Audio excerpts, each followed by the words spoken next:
Welcome to the My Rules Are Better podcast. I'm Tom Barbalet. Today, no power failures, no weather outages. I'm keeping my fingers firmly crossed. Matthew Gibson, it is a pleasure to talk to you. As it is for me, Tom. How have you been? The end of year period is always interesting. I've been doing a lot of reflecting, both on and off podcast recordings. And yes, I've got a few topics I'd like to discuss with you today. It's been, I think, roughly 6 months since we last talked. My understanding through text message alone is that the D&D game continues on. Could you give an update to folks listening in? Oh, sure, with yes. how things are going? Actually, we've had a bit of a pause, and I just sent out an email to the girls today. We last played a few weeks ago, and it kind of one of the main storylines came to an end. Mm-hmm. And so that's often a point in a campaign where people stop and reflect and think about, do we want this to go on? And if so, where? There are lots of other storylines that we can continue. So we'll wait and see. They completed the adventure of resolving a few riddles, answering some questions, defeating the menace that was in the tower. There's a good moment for a pause, and one of the nice things is that one of the girls who is a writer and a very good writer too is designing her own campaign, and that's a great that's a compliment. Wonderful. Yeah, it is. I won't be part of it. It's sort of something she'll run with her peers, which is just fine. But I'm sure she'll weave a very, very intricate and emotionally charged story. So that's the campaign. And I certainly hope it goes on because I'm having such good fun with them. I think it's an important idea associated with handing on the torch, though. And I think this is something that we talked about sometime through the year associated with whether your role as GM would move potentially to being a player, but it sounds like you've inspired at least one of your players enough for them to start up their own group. Indeed, that kind of intergenerationality is something that obviously looms big in my life as I enter my 50s. It does make me think back to the success of D&D as a format. As it's now many decades old, and I'm sure if I was to be bothered looking back to articles written at the time in the 1970s, I'm sure it would have had the cachet of a fad. That's clearly not been the case, even though the game has had its rises and falls in popularity. But then so have flared trousers, right? And they never fully go away. I would hate to think of D&D like flared trousers. One thought that I've had, particularly in the past 12 hours, is associated with the importance of what we do in the context of nostalgia. And I come to this recording having attempted to participate in a podcast maybe a decade ago. And when I did that, I did a negative review of a rule set called, what was it called? It was a contemporary rule set anyway, associated with the conflict in Iraq. And I made the point in my review of the rules that the insurgents had no participatory, there were no rules associated with them. It was very curious reading a rule book where like half the players weren't actually involved. And that negative review got me removed from the podcast because the fellow who was sponsoring the podcast had, got income from the people that created the rules. But this fellow is continued on. His magazine went out of business, but he still writes articles, and he wrote a substantial tome, which I, by chance, was reading last night. And I was reflecting very heavily that it was all nostalgia. The whole thing was held together by experiences that he had had through his life and the importance that nostalgia over any form of quantifiable a number of the things that he was nostalgic about were books that I had owned historically and wouldn't even rate because they were just unplayable. But it fascinated me that people's nostalgia for these things can oftentimes completely overlook really bad rule dynamics. You and I have rapped about this both in the very distant past, but also in the more recent past, with D&D in particular.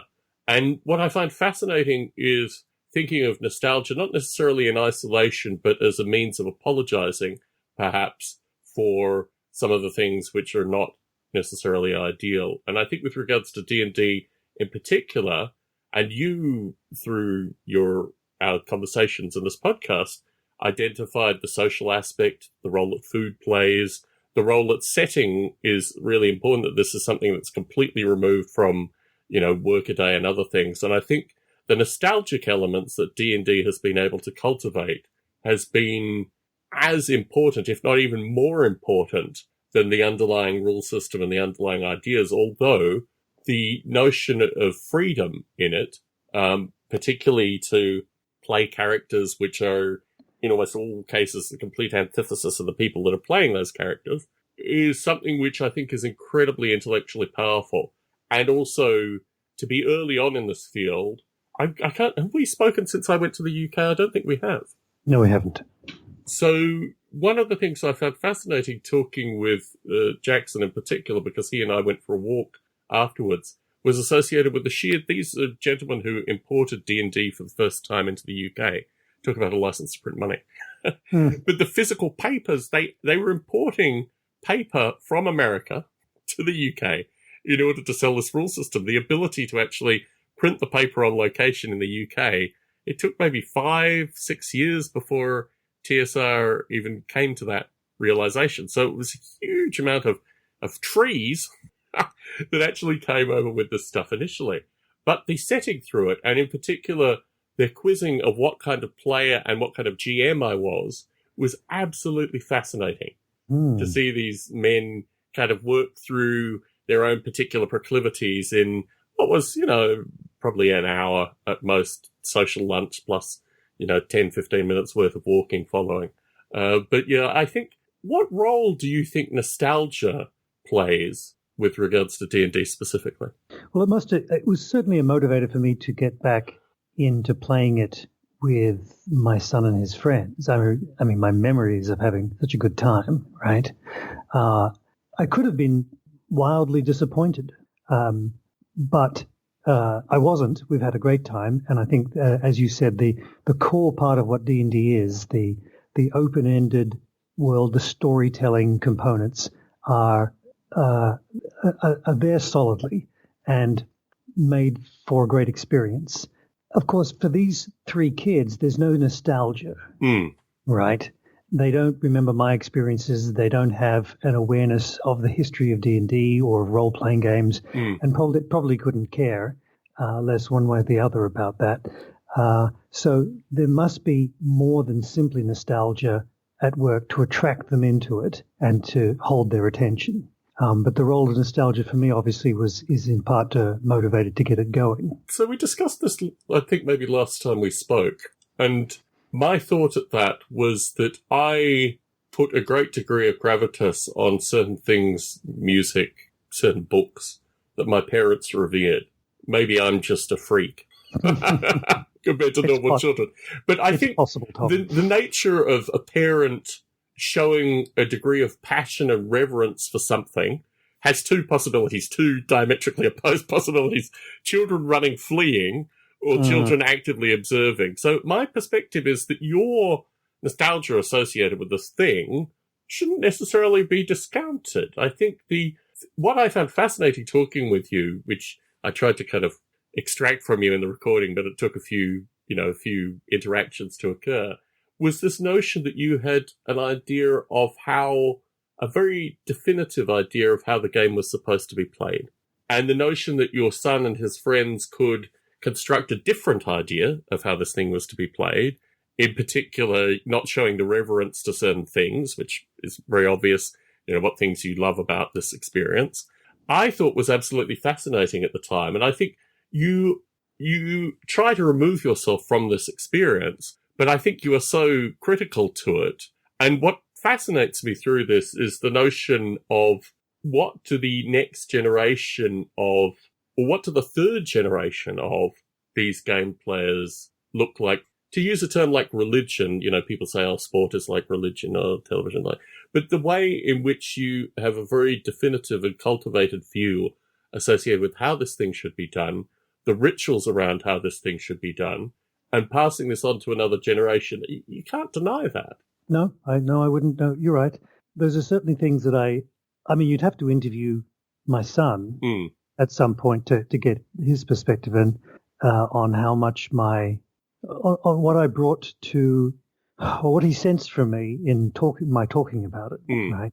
I mean, D&D is something we've played now since he's turned 14, or a little earlier than that. But we've been game players in our family's household since as long as he can remember. Board games, card games, all kinds of games. It also comes in the context of this is another gaming experience at which you might have fun. But I'm sure I passed on some of my memories about playing it as a guy his age and older, and all the fun we used to have, my friends and I, and sitting around playing till 3 a.m. sometimes, and eating way too much chocolate and drinking far too much Coke. And as you say, it's interesting that you talk about those things as rituals. And yes, absolutely, I can't imagine a D&D session without the food and the drink and the kind of camaraderie. At first, for example, when we were planning to play D&D, I'd suggested to some of the potential players that we could meet at a local game cafe if they wanted a neutral ground. In part because these are young teenage girls, and certainly, yeah, I want to make sure they feel comfortable, yes. Right? And maybe if we started off in a neutral public environment, either that would feel better for them or maybe for their parents, right? But when I actually thought about trying to run the session in a game cafe, it felt wrong. I mean, I realize other people regularly play D&D sessions in public venues like that. In fact, you go to a game cafe and they'll have them advertised, sessions being played here and there. And it's certainly a part of other people's experience. But for me, it didn't feel right because we wouldn't be in someone's house with all their personal paraphernalia around, and we wouldn't be doing things kind of our way. So when you say about ritual, that immediately strikes a chord with me on in some manners that might not be obvious even. So yes, I would be interested to interview. I will interview Finn. I'm going to spend most of the rest of my life with him. But the girls. I think his friend. I mean, my perspective on this thing is, if you do something sufficient that people take this away and make it their own, which is clearly what has happened here, my need to understand their psychology is secondary based on the primary act of what they're doing. And I think actually what you have illustrated here beautifully is, even if they embody even if they make it their own and do it a completely different way, you have still created this idea in their minds that is motivating behavior beyond you, fundamentally. And I think that is incredibly powerful in terms of just identifying that this is why this thing has legs, right? This isn't just it isn't just a game in and of itself. It's a series of ideas that come around it. Most of them are social and most of them actually predate the game. But putting it together in an environment, as you say, that has a certain degree of safety but also eccentricity is really very important. And I think what interests me around this is that D&D in particular, but this notion of role-playing as a thing, is distinctly different to board games and card games and these kind of things, because the external nature of a lot of these things means that the game exists in, a box or something that has to be taken out and what have you. Whereas the nature of role-playing fundamentally is as much an internal thing as it is an external thing in physical items. And what I find trying to reconstruct certain ideas is you hold the physical items, but they don't have the gestalt that the actual times playing the games have. And I think people have reverence to particular rules as much for nostalgic reasons as they do for any practical reasons. And what interests me through this, and this comes to another topic that you wanted to raise this recording, is the notion of creating your own rules as a means of, or just creating house rules more than anything. And I think you wanted to offer some house rules to various games, and you wanted to talk about this a little bit more in this recording. Sure, I was in part because of the name of your podcast. Mm-hmm. My Rules Are Better, Mm-hmm. with its with all its wonderful confrontational stance. Of course. Got me thinking about house rules and why we have them, how they work, and so forth, and to sort of begin to theorize about the house rule as an artifact. I mean, for most of us, I think no, I shouldn't say that. My own early experiences with house rules revolve around the 52 card deck games, especially some of the more mutable ones like Canasta, for example. Certainly. I think of one particular game that originally when we played it was called Sevens, and years later it got the name, came in, that my brother brought in from his family, I think, up and down the river. I think it's also called Oh Hell. It's probably got lots of others. It's sort of a bidding trick game.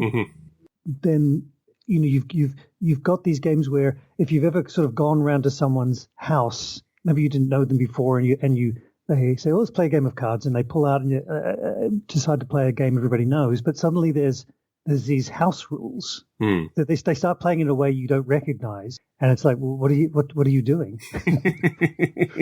And of course, if one ever bothers to look up these rules online or in a Hoyle's book or something, they of course have long lists of variants, right? But when you first learn it, it's not a variant; it's the way it's played. And of course, another classic one for me was when I first got a computer that was and Windows had Hearts on there, and I started playing their version of Hearts, right?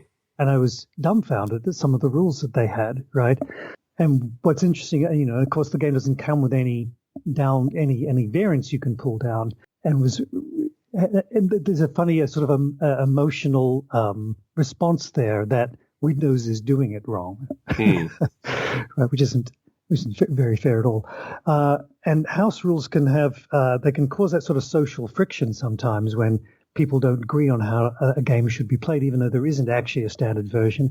But even with games where there can be one, and we were playing years ago a game called Air Force, and we had another fellow come over, a friend of two of us, to play, and we had been playing with a house rule about one aspect of the game, and I guess we got to a point in the game where that house rule kicked in and became obvious, and he was not happy with this house rule, and he argued against it, and we argued for it, and eventually he walked out.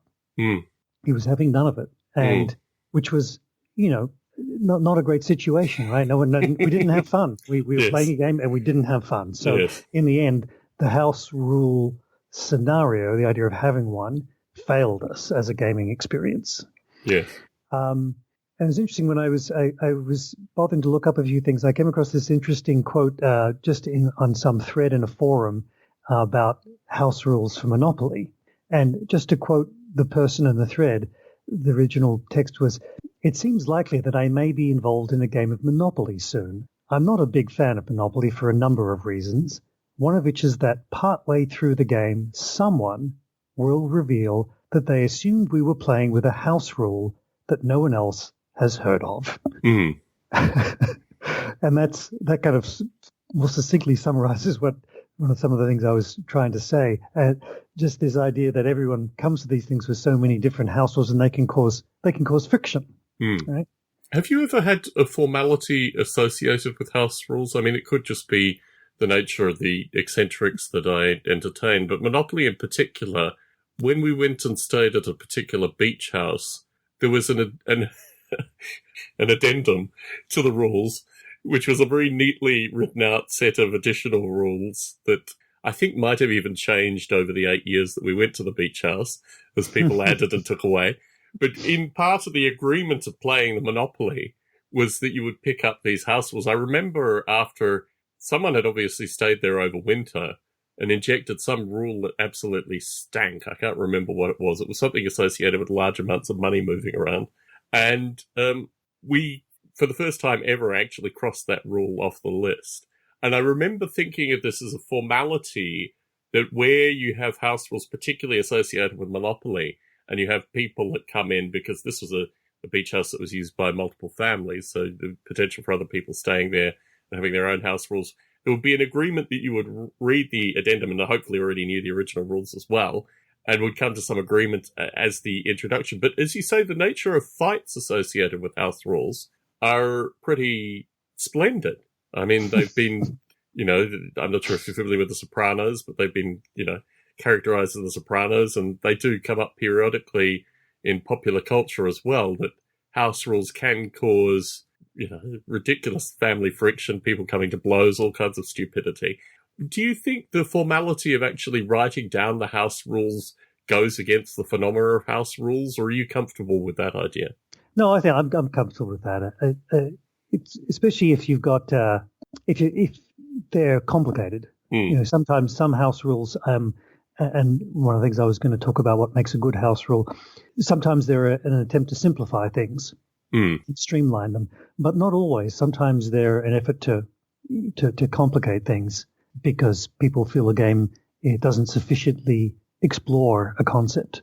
No, I'm very keen with writing down. I remember when Finn and I used to play a game called Descent, and we eventually devised some of our own house rules for it, and we wrote them down because there were quite a few of them in the end, right? And we can't just leave it to memory. So in wanting to look at the kinds of things that we do with house rules, I thought I'd offer up 3 different house rules that I've done over the time with different games, just as a way of discussing why they work, what's good about a good house rule, and so forth. The very first one, I want to sort of go from simple to complicated, I guess, is a very well-known game. It's called Clue here in North America, but Cluedo in Australia. And I forgive the game designers because it was designed in a time when games for kids and even games for adults are all based around the idea that you would roll dice. It was a sort of a given for game design, unless there's a deck of cards, of course. And so in Cluedo, you roll dice to move around the board. And it's pointless and it's frustrating because someone can simply, in their turn, drag you entirely across the board again. And then you have to keep rolling dice to get back. So it doesn't make any sense if it represents a building and you can simply walk around the building. So there's no theme that's backing up having dice roll movement, and there's no fun involved. It's a price you're supposed to be paying to get around the board that has no value, and it slows the game down, again, without any value. The whole point of the game is the idea of, crafting your questions. So this gets in the way, and I think it was only ever there because game designers assumed that something like that had to be there. And I think that kids in particular, it drives them crazy because they just want to get to their turn, and they end up, their turn finally, they roll 3, and they can't get anywhere, right? It just drives them nuts. Do you think it's a generational thing? Do you think that the games of the 1930s, 1940s, 1950s were the actual interaction with regards to life and turns and these kind of things was different than it is contemporarily? Absolutely. And it's partly just to do with the development of what I guess you could call gaming technology. And I don't mean gaming theory perhaps is the best way a better way of describing it. There was so few board games around in the 1930s, 40s, and 50s, right? And they all involved dice. And don't get me wrong, obviously I play D&D, I play lots of dice games. The dice have their place, they're wonderful, they're amazing tools, right? Have been for centuries, but they're so out of place in this game. And that as soon as I said, look, let's just get rid of this thing, you just move where you want, it was like a burden had been removed from everybody who played it, right? The pointlessness of it was the emperor was shown to have no clothes, right? And everybody had a better gaming experience. But the slowness, it's interesting, the actual removal of mechanics for simplicity in this circumstance, because I think here it adds a random dynamic, but as you say, promotes game player frustration, which ultimately probably lends itself. It's interesting, our participant Barney Dicker has put out an idea that people should roll for certain things in a role-playing setting, almost adding constraints to a role-playing game. And I think I'm halfway between you both. I think in some places constraints make a good thing, in other places they don't. But you seem to be arguing that the constraint associated with movement, in particular the speed at which you get to your desired goal here, is ultimately causing player frustration. But it doesn't really add anything to the game. Like if it was adding something, that would be okay, but I don't see that it does. So, I don't see that. Well, only thing it does is one thing it does do is it adds what I would consider to be a negative to the game, another negative, which is that you're trying to get across to a different room that happens to be a number of spaces away, and you get almost there, and then someone deliberately calls you back to the other side of the board. So it brings in griefing.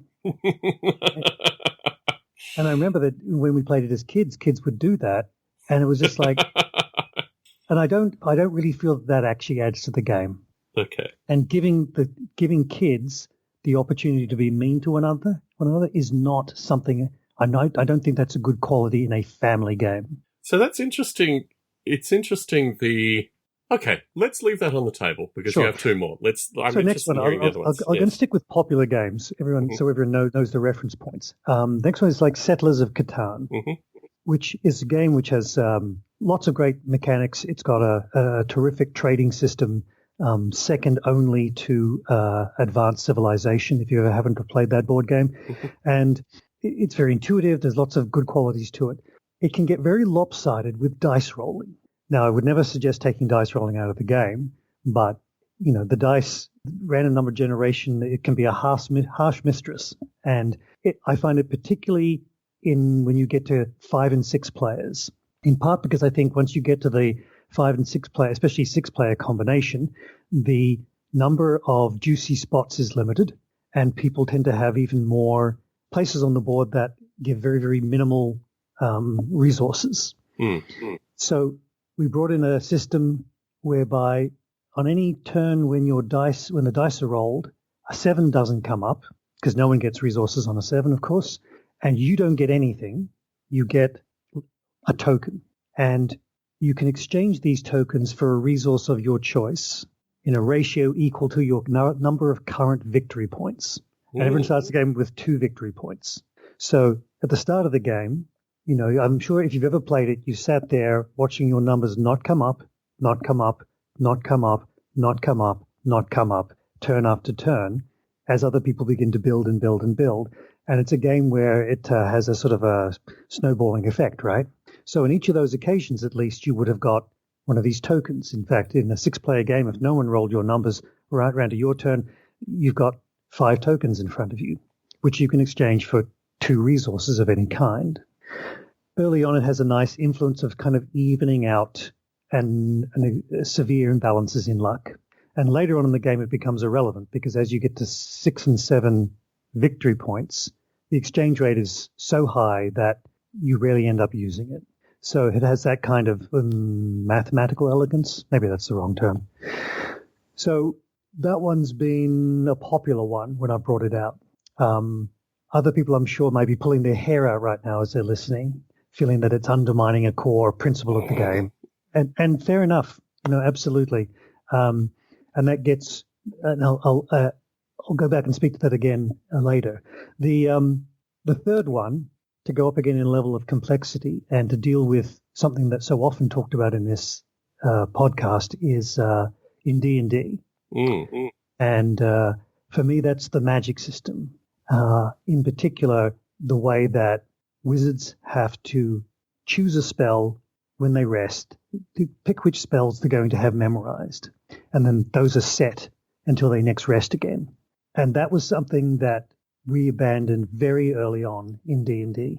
I mean, D&D is a treasure trove of opportunity for house rulers, right? Certainly. When you've got the more rules you have, the more opportunities you are presented with to twist and turn those to suit your needs.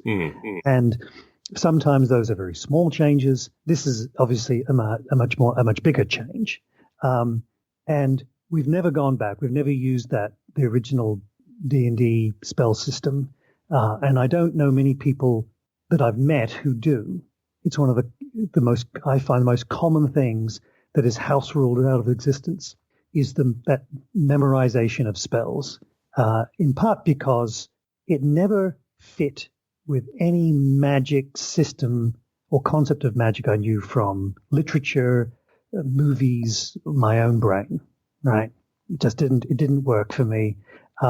It works mechanically. It's not like in some games where you house rule something maybe because of ambiguity in the rules or because you all find it just doesn't work, or in fact the entire system, as you've noted in some of the books, game books you've read, the entire system seems broken. It isn't a broken mechanic. It works. It just doesn't work thematically. For me and for anyone I've ever played with, people who use magic should be able to summon something up at will, right, within certain constraints. But that particular constraint has never made any sense. The idea that you would train through this long apprenticeship, presumably, and finally become an accredited wizard, whatever that might be. And now you're still having to memorize a spell again every time you rest. It doesn't make sense. So we've always changed that around for spell point systems or casting whatever you want from your known spells. The game already has a lot of limitations. You're limited by the spells that are in your spell book. You're limited by the number of things you can cast each day. So there are plenty of things to stop wizards from getting crazy overpowered too early, although it happens eventually, because that's D&D. Those are my three examples of, where my rules are better. So I think the first two are fundamentally of the same mechanic and are based in part on just frustration associated with probability that's explicitly put in the game to perhaps, teach childhood patience or something like that. I mean, I think what's fascinating about those two is I find them both also... We have a responsibility when we play games to actually create house rules, I think. I'm going to be that bold in saying that. Because we all take our own particular worldviews and perspectives. They're a simulation as much as they are an enjoyable pastime. And I think what you've done here is put your own and look, no doubt these have very practical purposes in terms of your play. I agree. The magic system in D&D, in fact, what I find fascinating, I've read maybe 2 biographies, one authorized, unauthorized, of Gary Gygax in the past 2 years. It was fascinating actually talking with Jackson and Livingston because they knew Gygax. He wasn't just a character in a book for them. But the notion that Gygax, most of his troubles was associated with the magic user class. His not only Unearthed Arcana, but also privately, the discussions that he had associated with the magic missile and these kind of things is really fascinating. And I think what you see in literature is it would be wonderful. And I'm sure, there are many examples in fantasy writing, but the trajectory of the early magic user is a path that is littered by player experience more than anything. I don't think there's enough fiction in the world to cover, or fantasy fiction in the world to cover what happens through 4 or 5 games of D&D, kind of end-to-end scenario kind of containers associated with the experiences that a magic user will have. I think it's a critical part of the GMing process to introduce magic to the players as it is framed in the universe that one wants to create. Mm-hmm. And I think the nature of magic in any of these games, I'm not sure if you ever played Dragon Warriors, or ever had any exposure to that, but it's a rule set that I love primarily because the magic is a lot more applied, and also you can play the game pretty well without magic. It's a rule system that, Anyway, returning to the D&D, look, I think it's critical. I think the only way to play D&D is actually, I think it's not that it's broken, it's that the plurality of possible examples in literature and also through experience eliminate the way, as you say, the mechanistic nature of the way magic is described.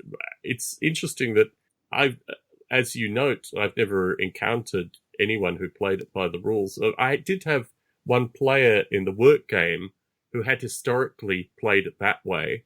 And when I talked to him more about how it was done, as you know, he was as a 15-year-old self or whatever, he said that the GM had a list of numbered points that they had to go through every, the GM had written a crib sheet of notes associated with what had to go on. And it created incredibly mechanistic games where at every point the GM asked them each individually, and it was very laborious. And it was interesting, as you described with regards to your son and his friends, if they had gone off and read the rules and focused perhaps on the magic and generated their own gameplay, they may have come down to, or players may come down to this notion, the only way to play this game is to have very well-written notes and to go through every turn, very well-written, going through, making sure everything is done, every, T is crossed, every I is dotted.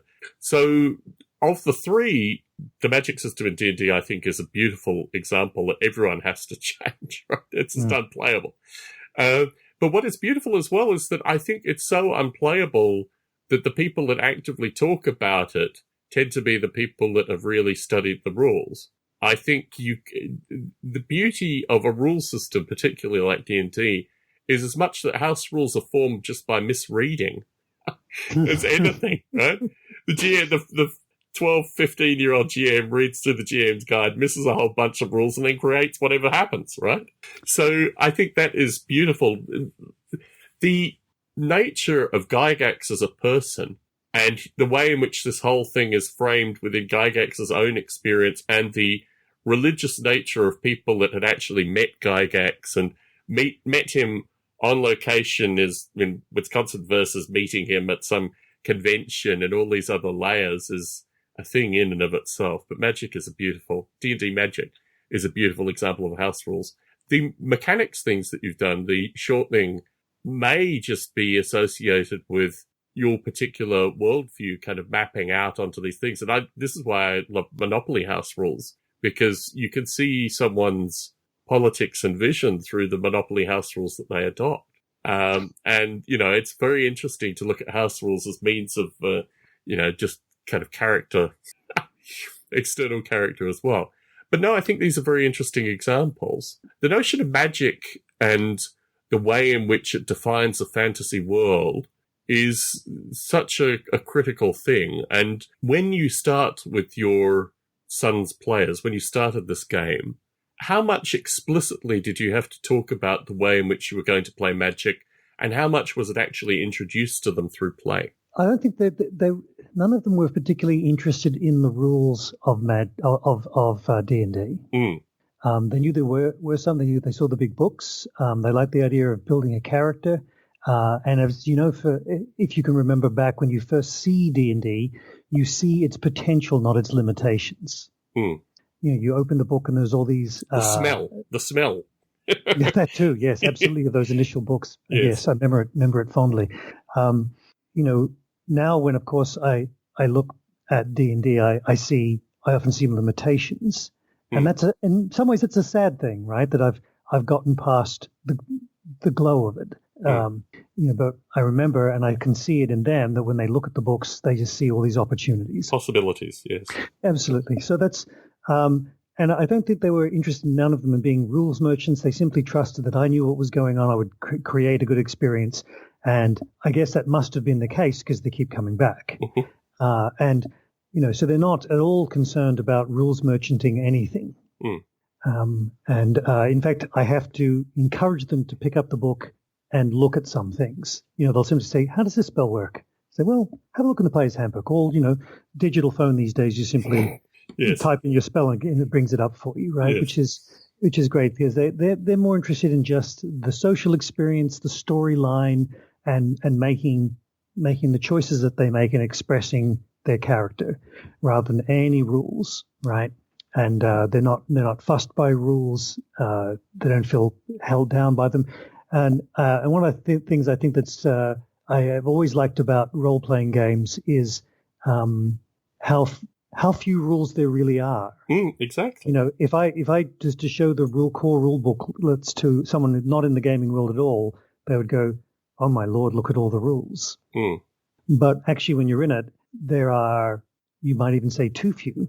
So, and it gives lots of room for the GM or the GM with the players to devise how they're going to handle something. Mm. So they're in a burning building. How quickly does the fire spread? There's no rules for that, right? In the core books, and there doesn't need to be, right? Let's make something up. Let's have some fun with it.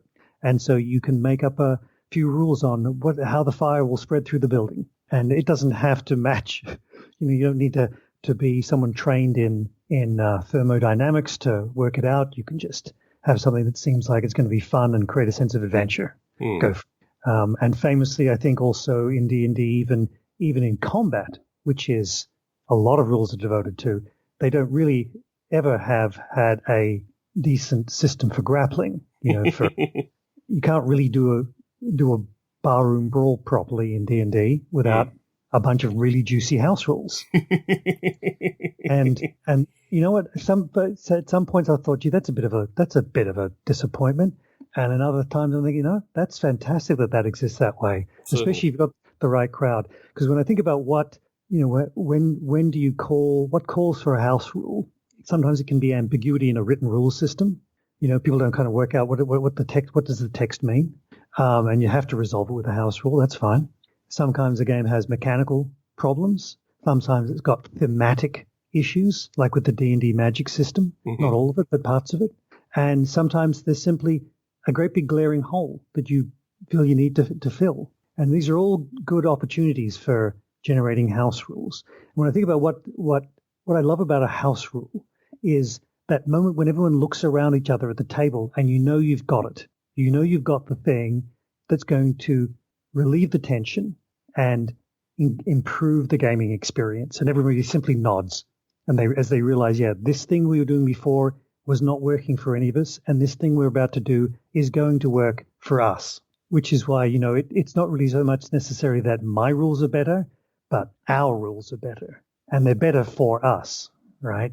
And you can see that you get the consensuality, and it's almost like you've got a little cabal going, right? Of the people who use this rule. And it's your little C6 society who knows that for you at least, this way of doing it is going to be better. One of the touch points in doing this podcast, which I've reflected on very heavily, and actually I'm remotely jealous of you having had the chance to meet Chris Abbott, because he's been such a positive force in my life for more than a decade now. Moreover, I've had a series of moments with him when I've realized that this person on the other side of the globe for a good portion of my life has had fundamentally the same experience, was when, through photographic form, he identified that he had never owned the GM's Guide. Mm-hmm. It had never, or the Dungeon Master's Guide, it had never, the fact that I call it the GM's Guide indicates as well that I never owned this particular tome, but yet I was able to play D&D for many years without having owned a copy. And I think the beauty of that as a thing, that a young Chris Abbott and a young Tom Barbley in different parts of the world realize, who needs this thing? It's completely extraneous. All the rules are in the player's handbook. And really, if you want some degree of authenticity, the monster manual. But really, you can get away just with the player's handbook. And yes, absolutely. You don't need the GM's Guide at all. I mean, in fact, I don't use it on purpose. Yeah. I got it. We have it because it came as a pack of 3. But I don't use it as a set of tables. It's if I was to be disparaging, I would say it's a big, big book for people with no creativity. Well, I actually read it when I did the work game, because I thought, I probably should read this thing if I'm going to run a 5th edition, because people might actually think, there might be something in there that I actually need. And what I found fascinating was a large portion of it was associated with introducing what GMing was to a novice GM. And I think you and so many other experiences in my early life defined what GMing was, that this thing was completely, and it was interesting. It was kind of cute. I imagined 13 to 15-year-old folk thumbing through it and having a series of aha moments. But that was the world that I lived in at the time. Those were the interactions that I had with my friends. Those were, maybe I'd read a Dragon magazine, or there are a series of magazines that just don't exist anymore that existed then. that I would occasionally thumb through and get ideas from. But the formality of the actual book, and it's funny, I think I probably, maybe just for completeness, purchased a copy of the first edition AD&D, Dungeon Master's Guide, I don't know, maybe 15 years ago. And I didn't even open it then. It didn't even have any nostalgia for cracking open. The formality that I went through was really when I did this work thing, which was probably about 3-4 years ago now. And I went through and read it, and it made me feel strange. It made me feel like this is obviously important for some group of people. But what a different game it would be if they didn't even include this. And kind of force the players to be raised by wolves and to actually, construct. And it's interesting looking at modules as a thing as well. For me, I had only a very small number of modules. They were mainly associated with graphic design. I mean, the Dragonlance modules really upped the game associated with 3D, texture map stuff and this kind of stuff. But the actual nature of modules was hours and hours of books and maps and all the stuff that Chris Abbott talks about as well, associated with you creating your own worlds, your own environments, your own political systems, all these kind of things. And I think that's what, if there were fundamentals in the idea of this podcast, it was very much the idea that the experience and imagination can construct amazing and fascinating worlds. And one of the joys that I really got through doing D&D, because I'm a long-standing frustrated understander of D&D as being a rule system that works wonderfully in the kind of level 1 to 4. And then 5 through to 9, it's kind of strange, and then it's unplayable beyond that. I mean, it's kind of difficult keeping, characters 5 through to 9 interested. So it's such a curious notion that the rule system is flawed in the fact that the characters will all grow out of the rule system by necessity. So, yeah, it is interesting returning to this thing periodically. But I don't know. I would hope that there would be better things that could come from it. Maybe just to inspire people. Maybe the role of D&D is just to get people inspired enough to kind of continue on a lifetime of creating these games and questioning and finding the others out there in the world. What say you, Matthew? I'm not sure what I say, Tom. I have to give that, so ponder that one again, a good answer to that. Sometimes I think I give you answers without properly thinking about it. Certainly for me, it was both it was an escape, but it's also been a way for me to be creative. I sometimes squirm a bit when I hear people who identify as artists and who are artists in a very more traditional sense. They do visual arts, or they are musicians or something, talking about their life as an artist and how it's different for creative people than from other people. And having been a DM and a stay-at-home parent, and worked in daycares or with small children, or being my current job as a field archaeologist, there's so much room for so many opportunities for creativity outside of the traditional arts, which is not to say that they aren't creative. Of course they are. They're not well heralded. You can't write down the amazing experiences of a particular D&D session where you had to think on your feet, create backgrounds, create storylines in response to your players, being at home with or looking after kids and having to kind of constantly come up with stories or ideas or fun things to do. So I think that what D&D does is it creates another opportunity for people who are already fairly creative, but also I think it's a particularly interesting way for some people who are not creative in the traditional arts to find expression. And I know that because that was me. I'm not really an actor. I'm not really a writer. I'm not really a lot of things.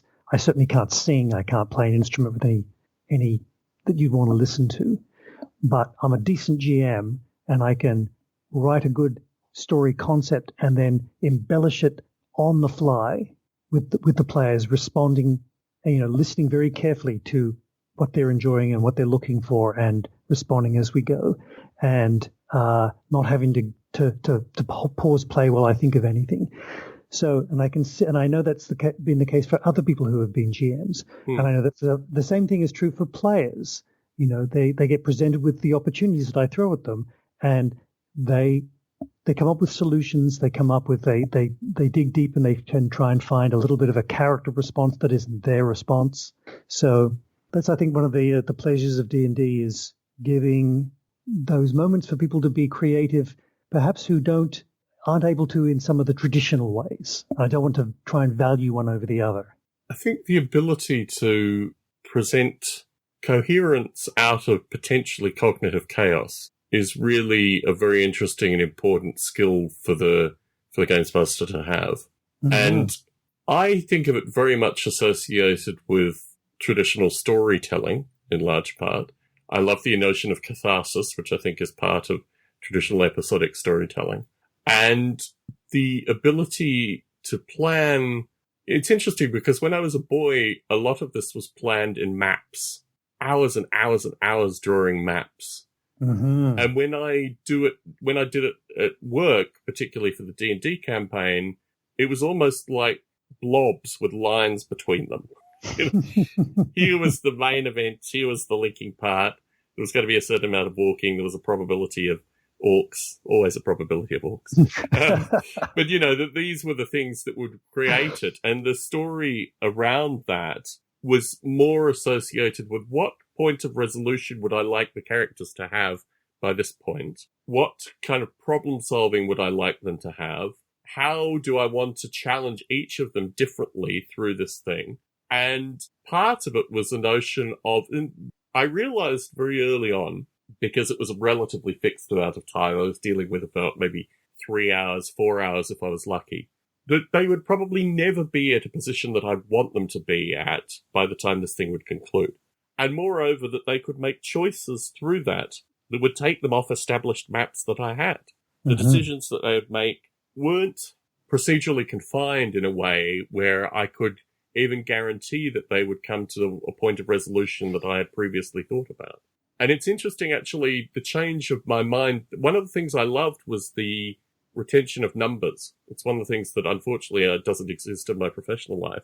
But the ability to retain, and I used some dice as indicators and things like that. I mean, I used a few things, but the ability to contain 12 to 20 points of conflict numerically and have some sense of where various things were and to work through it did amazing. I think of this in particular because I think the role of being the games master needs to have intellectual benefit as well. I think there is some strong intellectual benefit in games mastering, which is very rarely discussed, but is very intimate and very much created by the games master.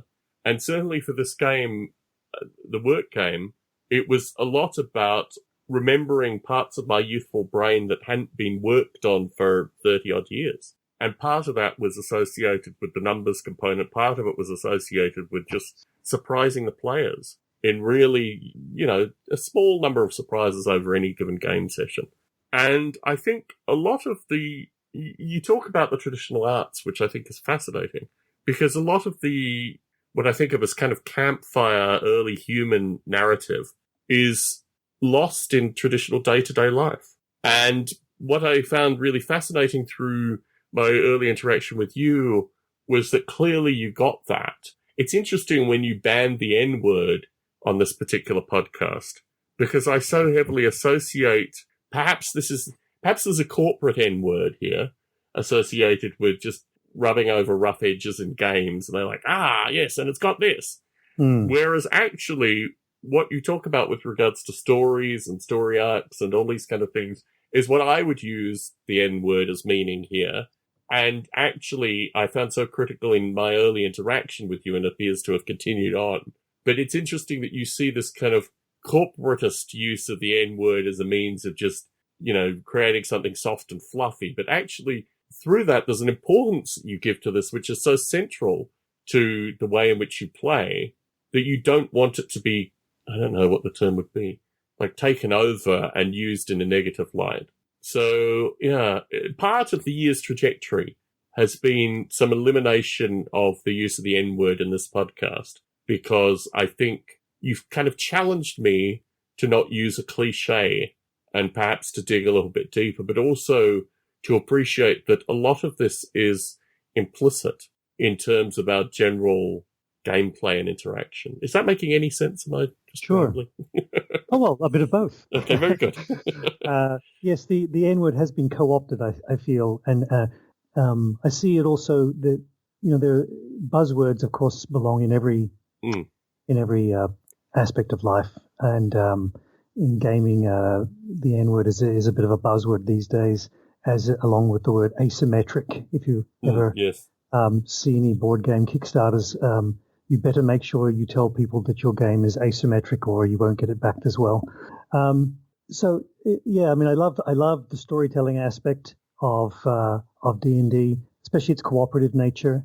There is a requirement for the DM to be a little bit more of the story player. They've got to have worked out some things in the background, but the best GMs are, I think, for my money, the ones who are ready to twist and bend the story in response to players' needs. What is it that's exciting them? It'd be interesting for you to interview someone who is a professional DM. Oh my goodness! There's a lot of them out there. In particular, because every time they're at work when they're running a session, it's typically for a new group of players, right? A party. It's a birthday gift. It's a whatever.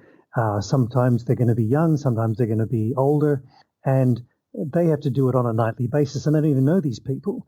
And they have to be so sensitive to different personalities and needs, and try and make the whole thing work, and hand over some of the storytelling at the same time. Be interesting to hear what their takes are on all of that.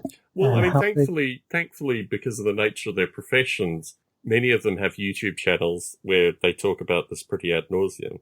I think it's very interesting, actually. I through work, just in general work, I got some critical feedback from a fellow who thought that the games that I was running at work were elitist. And I thought that was absolutely fascinating to think about in a context of, inviting people to play these games and having very open-ended and having people from other teams come and play the games and these kind of things. And I really had to reconstruct how the perception, I mean, he is a gentleman with children, obviously couldn't make the games, but how running one of these games and trying to include as many people as possible can still be perceived by people that have no interest, I guess, and no sense of what these things are in some regard.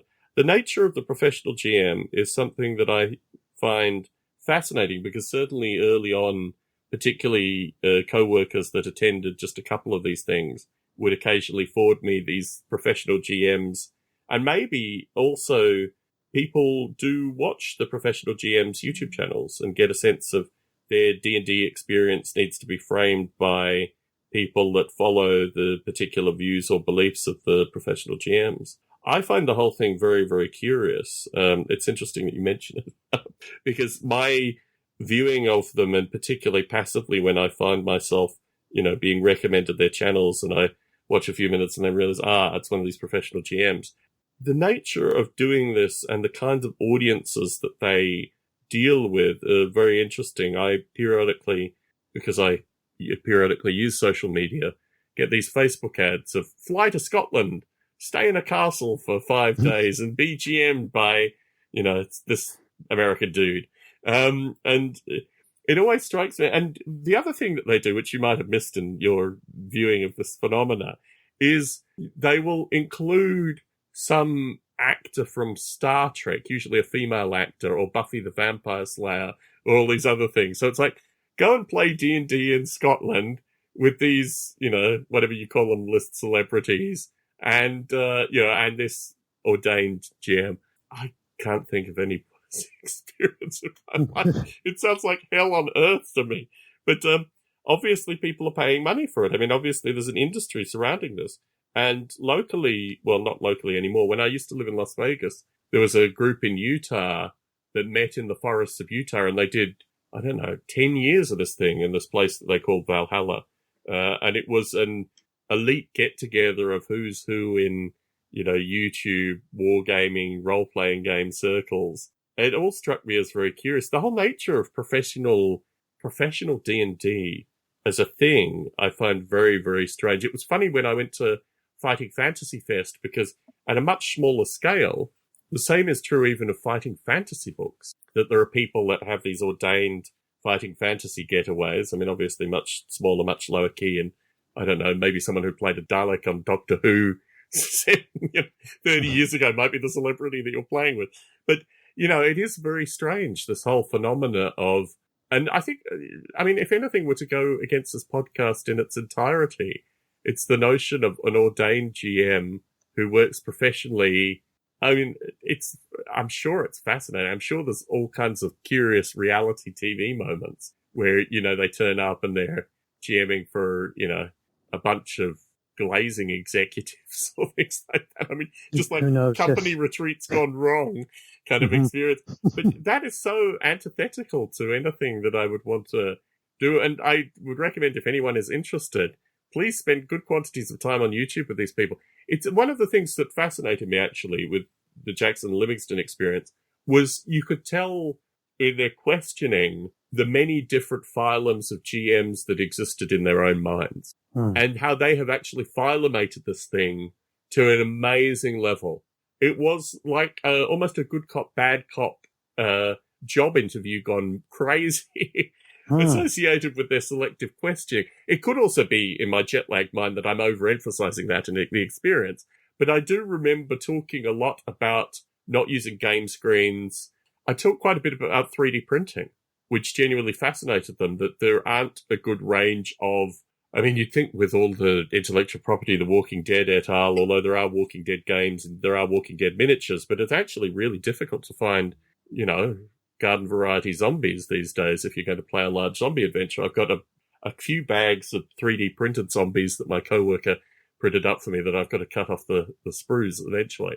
But yeah, talking with them about this kind of stuff was fascinating as well. But the notion of the many ways the GM can go wrong early on and perturb players in a variety of different directions. And when I watch these professional GMs, particularly the ones that are ordained by, Wizards of the Coast and the ones that are ordained by the PAX, what have you, and all this kind of stuff, I always think this thing is, and of course there's the fellow who does the Dwarven Forge scenery. I'm quite a fan of Dwarven Forge scenery, don't get me wrong, but everyone's dressed up, there's a lot of bodices up front and all this other kind of curious stuff, and it just strikes me as this thing is kind of alien. It's a bit like watching, it's like animal evolution in some regard. Like, I don't know, we're on the dolphin tree or something like that, and there are bears and gorillas over there, and we're just kind of looking at them. But yeah, it is interesting, the many different permutations that this thing can be taken in, and also how house rules are so totally critical to this thing as well. Mm-hmm. Well, I think it's terrific that people are being professional GMs. My brother turned a certain age, and his kids bought him for his birthday a session for him and the family. Uh-huh. And he hadn't played obviously since we were lads, right? Mm-hmm. And they had a brilliant time. Mm-hmm. It was so good. He went out and bought the starter set again, and is planning on running a campaign with his family. Uh-huh. How big of a win is that, right? Certainly. And the other thing I think about is when I think about setting up a campaign. It isn't, as a DM, you ponder for a little bit. Do I have the time? Because as a DM, there's a lot of time input probably. But I often forget about the players. Are they thinking about that? And I think there are a lot of people who might enjoy the odd role-playing experience, the odd D&D session, but when they confronted with the idea of, turning up even once a month for an evening, it's like, it's more than they're looking for. And so the professional GM, the one night a year getting together and, glass of wine, chocolate and some friends and just having a bit of a blast, scratching that itch for those kind of people, I think that's terrific. Yes. Interesting. It has, I think of this locally, because in our area, streetwalkers are a phenomena. And I treat them I come from a legal prostitution environment, and I treat them as that they should be unionized and these kind of things, very normal associated with that. Whereas the American, particularly in my area, view of prostitution is very, very different than that. And it's interesting, actually, that I have this dim view that professional GMs are the kind of streetwalkers of this thing. And you have the view that actually, no, this could be a really positive thing in people's lives. I need to take away and have a long think about this thing. You've given me a lot of food. There are too many metaphors, too many layers to this thing. I guess my view is that what I have seen has always irked me. But the possibility is there, as you note, for it actually probably to be a good thing. And maybe those that are actually good are less likely to be self-promoting on YouTube or these kind of things. So maybe I've just seen the worst possible examples of this phenomena. Interesting. Maybe it's the YouTube world that has turned you off. I mean, but when I look up, professional DMs or read articles about them, I mean, they don't have YouTube channels. They just do they have enough work by word of mouth. Yes. Weddings, parties, anything kind of thing, right? Yes. And they do their gig and they have a blast and they've got lots of little miniatures and everybody has a fun time. It's a one-night adventure and everyone goes away having felt like they'd watched an episode of Game of Thrones where there were no gratuitous boobies. Yes. B, nobody had to die, and C, they got to influence the storyline. Yes. Yes. Everybody wins. Fantastic. Lots of food for thought there. I guess, yes, it's one of these things where the whole notion of paying for it is just too extreme in my own mind. And why pay for it when I've just got all this psychology just waiting for it to happen? So, anyway. Beautiful thoughts. So, as we move into, we've been talking for more than an hour and I've completely lost track of time. In terms of thoughts for next year, you maybe listen to this thing. I don't know if you listen to this thing. I'll just try to pull you back occasionally so we can have a nice conversation. But what kinds of things are you looking forward to in the new year in terms of your own gameplay? I mean, if that exists, and if you are a listener to this podcast, which I'm never really sure, what kinds of things would you like to see through this podcast? Well, I certainly listen to your podcast. Absolutely. Look forward to it. I'd love to hear other people's views on house rules. Mm-hmm. I can't impose that, but that would be very interesting. I'd love to hear from any women listeners. Mm-hmm. I know that no one can speak for their whole group, but there may be some really interesting perspectives that are different on role-playing and what it offers. Love to hear from some younger people. Mm-hmm. There's nothing wrong with being, a man in his 40s, 50s, crusty, or 60s. I think is the term you're looking for, yes. But it'd be great to hear from some younger people, especially love to hear someone who's very, very new to D&D, or it doesn't have to be D&D, of course. I mean, to gaming, to other role-playing systems, whatever it is, and what the attraction is, because they're coming to it at a time when there's far more on offer. Like back in the 1970s, when I heard about D&D, there was only at that time, there was like Monopoly and Snakes and Ladders, and then suddenly, boom, this role-playing game. Oh, yes. And huge in my world. Mm. Whereas it's not so big in Finn's world. He's having a great time, but he's got a bevy of opportunities for expressing and exploring in a gaming way that we never had. So it'd be very interesting to hear from younger people about their impressions of and what they seek out from this experience. In terms of you personally, what is the next year looking like? The will still be a D&D campaign, or you're not sure about that? Well, I certainly hope so. And if it's not with the same individuals, for whatever reasons, obviously I will miss their company greatly. The two young girls are just terrific fun, wonderful human beings. I'm sure my son and I will seek out some other people to play with. We've been having such a good time with it. And there's our board gaming life, of which I can't mention one particular thing that I'm looking forward to because it may or may not be a Christmas gift. and the person may or may not be sitting next to me right now. Very good. Say no more. And other than that, I hope that we'll go and do a plan at the moment is to go and do a mountaineering trip in the Rockies. Wonderful. Completely unrelated to gaming. How about that? My view is that actually experience drives so much of this, and certainly my return to the UK, in fact, my return as an adult to the UK, motivated my thinking in a variety of different directions. I actually think experience is just as important as the games we play and motivates oftentimes. And it's interesting actually how much of this experience is normally just cognitive, i.e. you read something or you become fascinated in an area, go through a particular interest in the First World War currently and the lead up to the First World War and exploring a lot of history through that, and that's motivating quite a bit of thinking. But that's reading versus actually experiencing, the wilderness. And experiencing the wilderness, I think, changes one's perspective with regards to all these games too, if you have to do some adventuring. So, I mean, for me, it changes perspective on everything. Exactly. This past year, the big adventure was to do diving.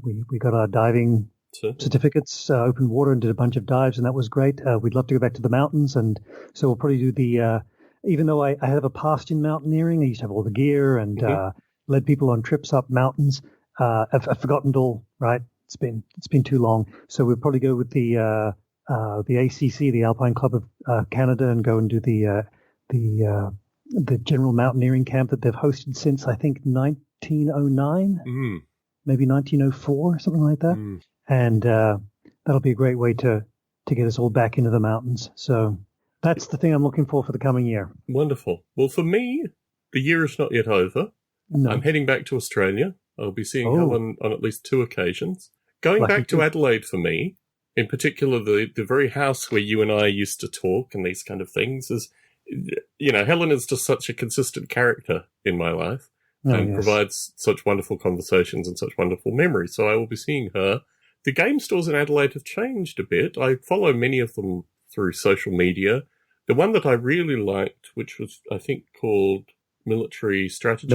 Military Hobbies? Military Hobbies, yes, has now gone exclusively pre-painted toy soldiers, which I found very curious. They used to be a wonderful resource of a variety of different things. Certainly lots of old miniatures that people had pre-loved, and going there and buying, half a dozen of them periodically was a great favourite of mine. And also talking not only to the people in the store running the store, but the people that would come into the store was always great fun.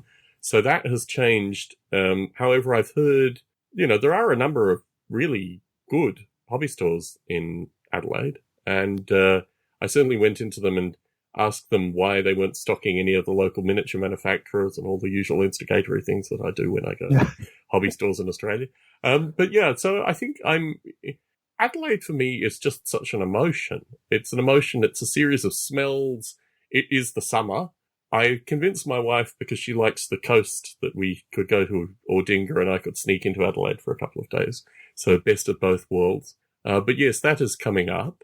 And next year, for me, without narrating too much, is going to be a lot of time spent in Los Angeles. And part of this thing has been discovering that a number of the seminal game stores in LA are going out of business. But Brookhurst Hobbies at least will still be open. And I'll spend a bit of time there. But I've also asked if there are any listeners in the broader, I'm going to be spending most of my time in Orange County, but for, 2 hours travel in any direction, you can end up in good parts of LA and actually also potentially San Diego as well. So if there are any listeners in those areas, I will have a bit of downtime and look forward to catching up for a meal or something like that if that's of interest. So that, for me, the new year, I'm looking at here, I'm embarrassed to say I actually painted some while you were talking, although I shouldn't dwell too much on this. I'm looking at a bunch of orcs and a bunch of dwarves, which is going to be a game system, a small skirmish game system that I'm going to film and put out in the near future with a view to also move it to a historical system as well, or at least where historical stuff is playable. There's a variety of different bits and pieces. Our listener and regular participant Barney has his own podcast now, Loco Ludus, and he's been talking about what he's calling an AI activation mechanic. I think it's probably, from my perspective at least, because the term AI is very heavily loaded, it's a bunch of things of Barney's creation and thought about. So no doubt I'll have more conversations with him. I'm chatting with him this Friday as well. It will go out in his feed. So yes, a bunch of conversations, a bunch of games, and no doubt a lot of different thoughts and directions. Out of the podcasts that I record, My Rules Are Better has gotten more attention, I think, than anything, even Model Rail Radio, just because I so genuinely enjoy the characters, but also the cognitive space that it inhabits in my life. So folks will hear some discussion that I put out last night about how this actually manifests with regards to rules and other things, but that's an ongoing conversation. Matthew, it is such a luxury to be able to chat with you, even occasionally. I feel the same way, Tom. It's a great pleasure. The importance that you have had in my life, and the disappearance of Mathew Gibson for 30 years of my life. Although I heard amazing stories of you mountaineering out in Canada and doing a bunch of other things. I mean, the epic stories of Mathew Gibson did come back to me, like some, I don't know, far-flung adventurer going and slaying dragons in all parts of the world. But to have the luxury to actually talk to you in real time is really very important. And I think you've been such a central and important character in my life. The ability to have these conversations in a recorded form for others as well is just untouchable. So thank you very much. Thank you for having me, Tom. Take care.